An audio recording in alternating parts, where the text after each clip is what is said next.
Hello friends, આજે આપણે veg tandoori sandwich બનાવીશું જે ખાવામાં ખૂબ જ ટેસ્ટી બને છે, ઇઝી છે અને ફટાફટ બની જાય છે. અને જો તમે આ રીતે ઘરે બનાવીને સેન્ડવિચ ખાશો તો બજાર કરતાં સસ્તી પડશે. તેમજ આપણે સોસનું પ્રમાણ, ચીઝનું પ્રમાણ આપણા ટેસ્ટ પ્રમાણે વધારે કે ઓછું કરી શકીશું. અને આ સેન્ડમાં વેજીટેબલને બાફવાની કે સાંતળવાની ઝંઝટ વગર જ એકદમ ટેસ્ટી સેન્ડવિચ તૈયાર થઈ જાય છે. તો ચાલો આપણે વેજ તંદૂરી સેન્ડવિચ બનાવી લઈએ. વેજ તંદૂરી સેન્ડવિચ બનાવવા માટે સૌથી પહેલાં એક મિક્સર જારમાં મેં કોથમીર, 10થી 12 ફુદીનાના પાન, 1 ઇંચ આદુનો ટુકડો, 5-6 કળી લસણ અને 4થી 5 નંગ તીખા લીલા મરચાં લીધેલા છે. તેમાં અડધી ચમચી જીરું, અડધી ચમચી ખાંડ, સ્વાદ પ્રમાણે મીઠું અને અડધા લીંબુનો રસ નીચોવીશું. પછી એકદમ ઠંડુ પાણી અથવા આઈસ ક્યુબ નાખીશું, જેથી આઈસ ક્યુબ અને ઠંડા પાણીથી ચટણીનો કલર મેન્ટેન રહે છે. કલર સરસ ગ્રીન આવે છે. હવે ઢાંકણું બંધ કરીને ચટણીને ક્રશ કરી લઈએ. ચટણીના બાઇન્ડિંગ માટે ચટણીમાંથી પાણી છૂટું ના પડે એટલા માટે એક બ્રેડની સ્લાઇસ નાખીએ છીએ. તમે બ્રેડની સ્લાઇસની જગ્યાએ ઝીણી સેવ, જે બેસનની પાપડી આવે છે તે, અથવા રોસ્ટેડ ચણા પણ નાખી શકો છો. દાળિયા આવે એ પણ નાખી શકો છો. તેથી ચટણી સરસ ઘટ્ટ થશે અને તેમાંથી પાણી રિલીઝ નહીં થાય. આપણી ચટણી અહીંયા વટાઈને તૈયાર થઈ ગઈ છે અને કલર પણ સરસ ગ્રીન આવ્યો છે. હવે તેને બાઉલમાં કાઢી લઈશું. હવે સ્ટફિંગ માટે એક બાઉલમાં ઝીણી સમારેલી કોબીજ, એને મેં ચોપરમાં ચોપ કરી લીધેલી છે. ઝીણા સમારેલા કેપ્સિકમ, 1 વાટકી બાફેલા મકાઈના દાણા, 1 મોટી ડુંગળી સમારેલી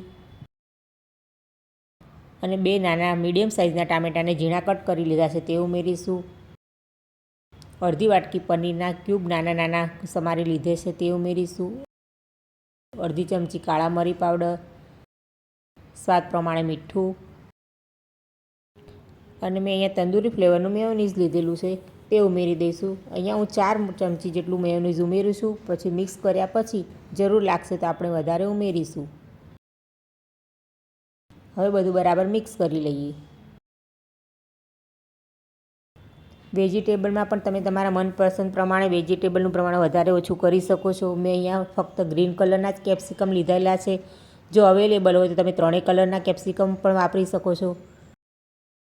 મિક્સ કરતાં જરૂર લાગે તો મેં ફરી 1 ચમચી મેયોનીઝ ઉમેર્યું છે અને ફરી મિક્સ કરી લઈશું. સ્ટફિંગને આ રીતે જ્યારે સેન્ડવિચ એસેમ્બલ કરવી હોય ત્યારે જ મેયોનીઝ નાખી અને મિક્સ કરવું, જેથી પાણી છૂટશે નહીં. સ્ટફિંગ સરસ તૈયાર થઈ ગયું છે. હવે આપણે સેન્ડવિચ એસેમ્બલ કરી લઈશું. મેં અહીંયા મીડિયમ સાઇઝની બ્રેડ લીધેલી છે. તમે જમ્બો સાઇઝની બ્રેડમાં પણ બનાવી શકો છો.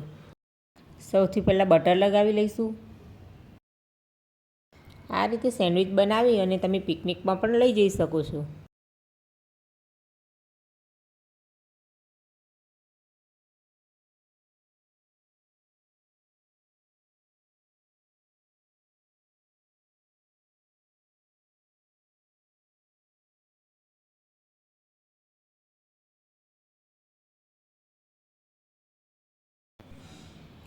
બટર હવે બધી બ્રેડ પર લગાવી લીધું છે.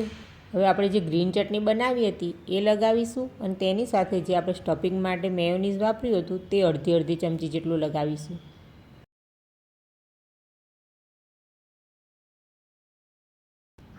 બંનેને મિક્સ કરી આ રીતે સરસ લગાવી લઈશું.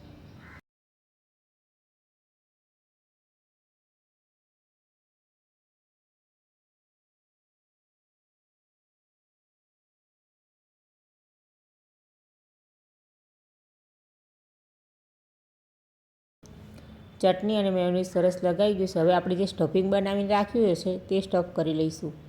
સ્ટફિંગ આપણે આપણા ટેસ્ટ પ્રમાણે વધારે ઓછું ભરી શકીએ છીએ.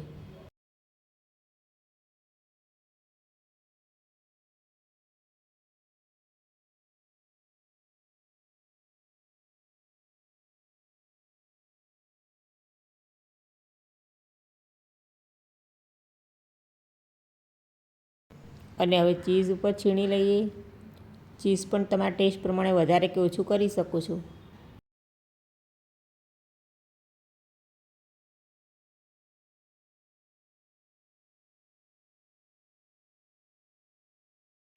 અને આપણે જે ચટણી લગાવી અને બીજી સ્લાઇસ રાખી છે તેનાથી કવર કરી લઈશું.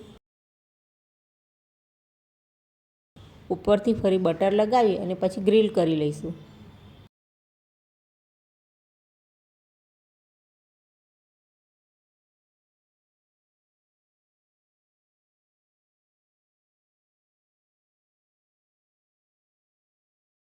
બટર લગાડેલો ભાગ આપણે નીચેની સાઈડ મૂકી દઈશું.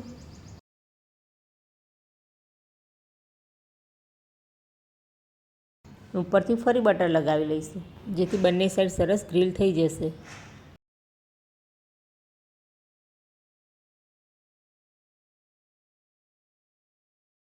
હવે ગ્રીલર બંધ કરી અને ગ્રીલ થવા દઈશું. વેજ તંદૂરી સેન્ડવિચ સરસ ગ્રીલ થઈને તૈયાર થઈ ગઈ છે. જોતાં જ લાગે છે કે એકદમ બહારનું લેયર કેટલું ક્રિસ્પી બન્યું હશે અને કલર પણ ઉપરથી સરસ ગોલ્ડન આવી ગયો છે. તો તૈયાર છે આપણી વેજ તંદૂરી સેન્ડવિચ. એકદમ ઇઝી અને ફટાફટ બની જાય છે અને ખાવામાં પણ ખૂબ જ ટેસ્ટી બને છે. તમે જોઈ શકો છો કે કટ કરીએ ત્યારે ખ્યાલ આવે છે કે એકદમ ક્રિસ્પી લેયર બન્યું છે અને અંદરથી પણ સરસ ચીઝી બની છે. તો તૈયાર છે આપણી વેજ તંદૂર સેન્ડવિચ. તેને સર્વ કરી લઈએ.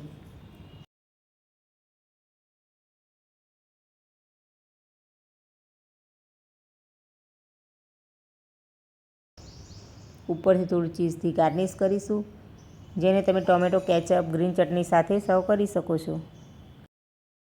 એકવાર જે બનાવીને જરૂરથી ટ્રાય કરજો. અમારી ચેનલને લાઇક અને સબસ્ક્રાઈબ કરજો અને બેલ આઇકન દબાવવાનું ભૂલતા નહીં. અને આ વેજ તંદૂરી સેન્ડવિચ કેવી લાગી એ કોમેન્ટ કરી જરૂરથી જણાવજો અને તમારા ફ્રેન્ડ્સ સાથે પણ રેસીપી શેર કરજો.